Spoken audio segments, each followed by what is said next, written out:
हमारी ये दुनिया एक भ्रम है, माया से बना जाल है और शिवजी की तीसरी आंख इस माया और छल को भयंकर ज्वाला सी भस्म कर देती है।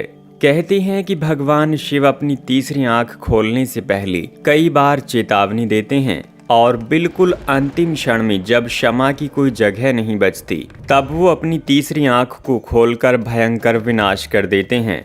स्वागत है दोस्तों आपका हमारे YouTube चैनल ज्ञान बाबा हिंदी में। अगर आपने इस चैनल को अभी तक सब्सक्राइब नहीं किया है तो चैनल को सब्सक्राइब कर लें और वीडियो पसंद आने पर लाइक अवश्य कीजिएगा। पौराणिक कथाओं के अनुसार जब भी देवों के देव महादेव ने अपनी तीसरी आंख खोली तो सब कुछ भस्म हो गया। भगवान इंद्र और देवगुरु बृहस्पति किसी दुविधा के समाधान के लिए शिव जी के पास जा रहे थे। शिव जी जो त्रिकाल ज्ञानी हैं, वो जानते थे कि इंद्रदेव उनके पास आ रहे हैं। उन्होंने इंद्रदेव की भक्ति की परीक्षा लेने की सोची।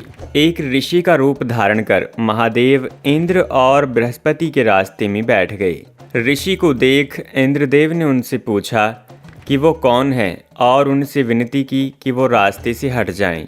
लेकिन शिवजी अपनी जगह से नहीं हिले। वो इंद्रदेव को नजरअंदाज कर रहे थे। इंद्रदेव ने बार बार अनुरोध किया कि वो रास्ते से हट जाए, लेकिन शिवजी ने उन्हें नकार दिया और वो वहीं अड़े रहे। इससे नाराज होकर इंद्रदेव ने उन साधु पर वार करने के लिए अपने वज्र को निकाल लिया। यह देख शिवजी क्रोधित हो गए और उन्होंने इंद्रदेव को शक्तिहीन कर दिया। इंद्रदेव की इस बात ने शिवजी को इतना गुस्सा दिला दिया कि उनकी दोनों आंखें गुस्से से लाल हो गई। शिवजी अपनी तीसरी आंख खोलने लगी, जिससे इंद्रदेव वहीं के वहीं भस्म हो सकते थे। बृहस्पति समझ गए कि मुनि भगवान शिव ही हैं और उन्होंने शिवजी से माफी मांगी। बृहस्पति ने शिवजी की आंख से निकलने वाली ऊर्जा को किसी और दिशा में ले जाने की प्रार्थना की। शिवजी ने यह ऊर्जा एक समुद्र की तरफ केंद्रित कर ली। उनकी तीसरी आंख से निकले इस शक्ति ने समुद्र में ऊंची लहरें पैदा कर दी। उछलते हुए समुद्र और तूफानी लहरों के बीच शिवजी की ऊर्जा से जन्म हुआ उनके पुत्र जालंधर का, जो आगे चलकर असुरों का राजा बना। देवी सती की मृत्यु के बाद भगवान शिव बहुत दुखी हुए थे, इसलिए अपने इस दुख से उभरने के लिए वो गहरी समाधि में चले गए थे। कई साल गुजर गए लेकिन शिवजी ने अपनी आंखें नहीं खोलीं। इसी बीच धरती का तारकासुर नाम का एक खौफनाक और सुर इतना शक्तिशाली हो गया था कि वो देवताओं को भी आसानी से हराने लगा।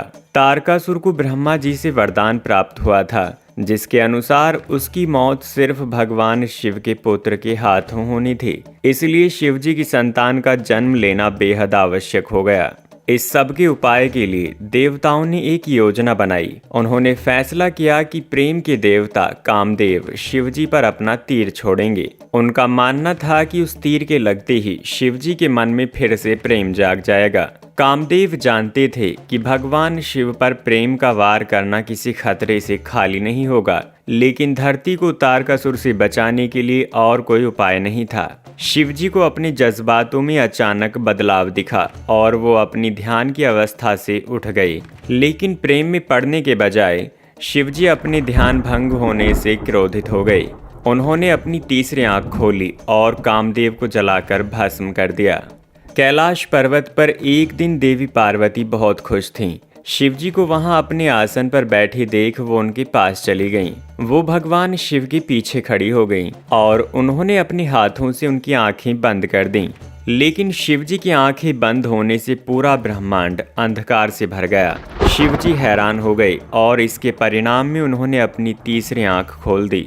शिवजी की तीसरी आंख के अंदर की तेज आग बाहर निकलने लगी। इस आग से पैदा हुई गर्मी के कारण देवी पार्वती जी के हाथों से पसीना टपकने लगा। देवी पार्वती के पसीने की कुछ बूंदें जमीन पर गिरीं और उस जगह जन्म हुआ एक खौफनाक राक्षस अंधकासुर का। शिव पुराण के अनुसार अंधकासुर एक क्रोधी, अंधा, अजीब आकार और काले रंग का भयानक राक्षस था। उसके सिर पर जटाएं थीं और शरीर बालों से ढका हुआ था। वह गाता था, रोता था, हंसता था, नाचता था, सांप की तरह जीभ बाहर निकालता था और खतरनाक रूप से गरजता था।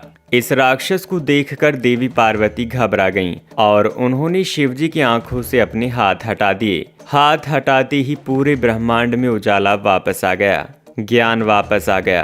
अंधकासुर का भी वहीं विनाश हो गया। जब जब शिवजी अपनी तीसरी आंख खोलते हैं सब भस्म हो जाता है, विनाश होने लगता है। लेकिन क्या होगा अगर आज त्रिदेव अपनी तीसरी आंख खोलते हैं? आपकी क्या विचार हैं त्रिदेव के बारे में कि जब वो अपनी तीसरी आंख खोलेंगे तो क्या क्या विनाश हो सकता है? अपनी विचार हमें साझा कीजिए कमेंट बॉक्स के माध्यम से।